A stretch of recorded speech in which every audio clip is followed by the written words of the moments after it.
Welcome back to Degens Journal, your daily no BS crypto briefing. Today's stories hint at something brewing beneath the surface, and it's not all that obvious. Let's jump right in. Here are today's 5 headlines. Ethereum staking hits all-time high with 35 million ETH locked. Bitcoin's bull market may still be far from over, says IBCI. BTC mining costs surge past $70K due to hash rate and energy spikes. Flare Network connects XRP to DeFi, unlocking dormant liquidity. 9gag founders firm buys Solana, and stock jumps 29%. News 1. Ethereum staking hits 35 million ETH. Is a liquidity squeeze coming? Ethereum just set a new all-time high. Over 35 million ETH are now staked.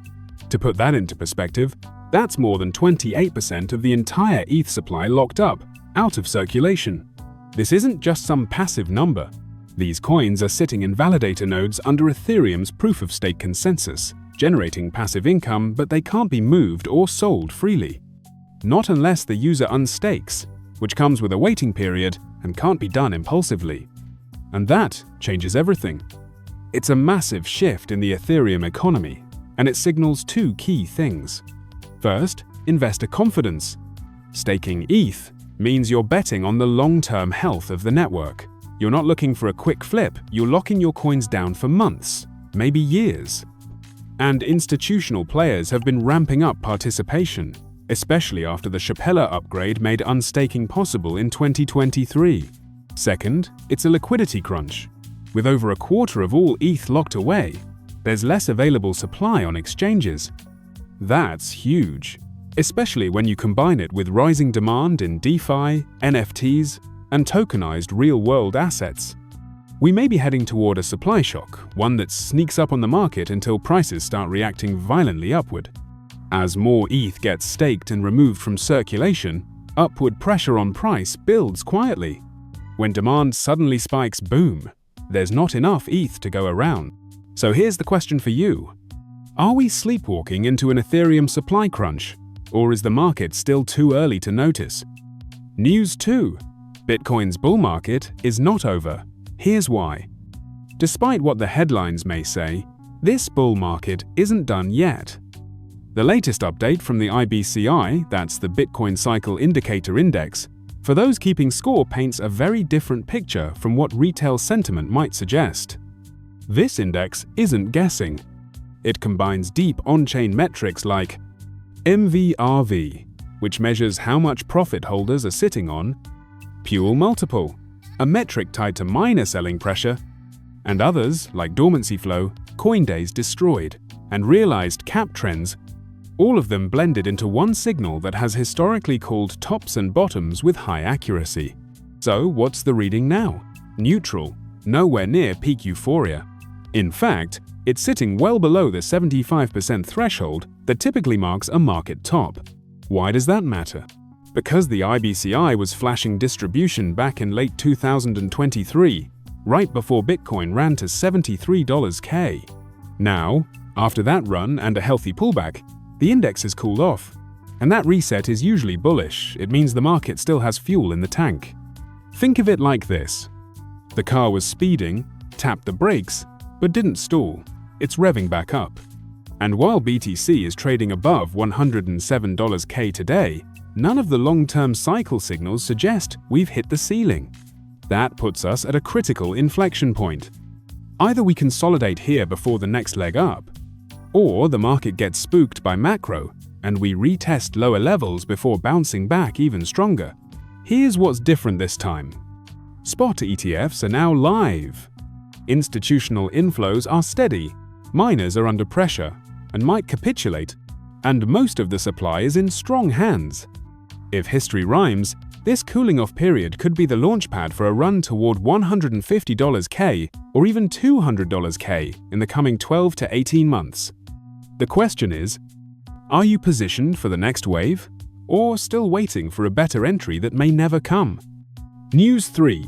Bitcoin mining costs cross $70K. Is miner capitulation coming? Let's talk about the hidden engine behind Bitcoin, miners. And right now, that engine is running hot and expensive. A new report from the Miner Mag just revealed something big.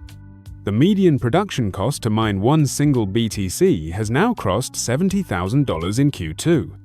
That's a 9.4% jump from the previous quarter, driven by two major forces.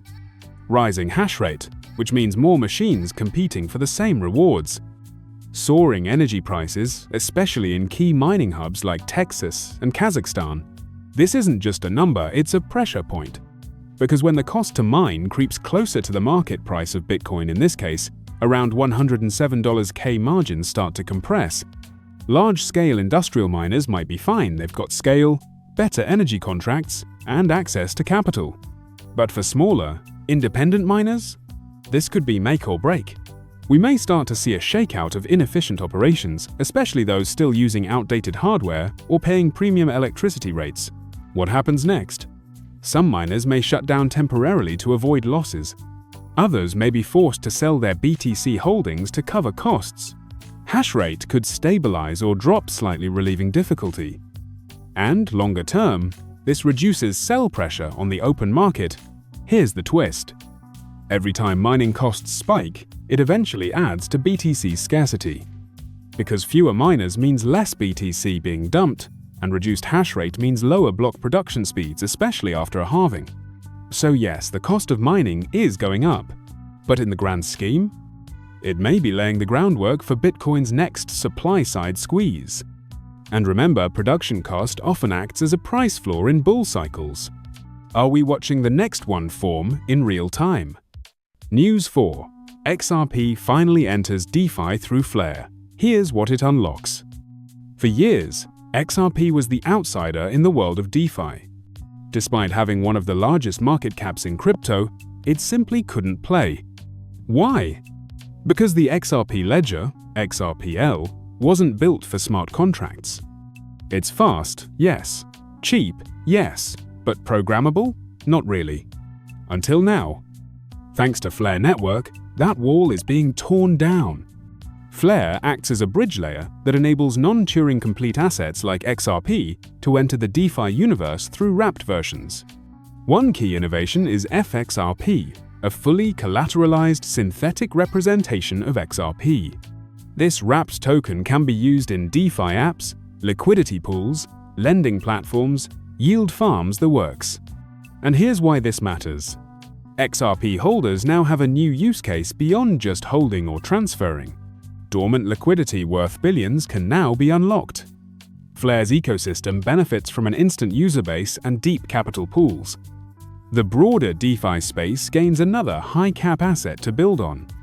Flare isn't just about XRP either.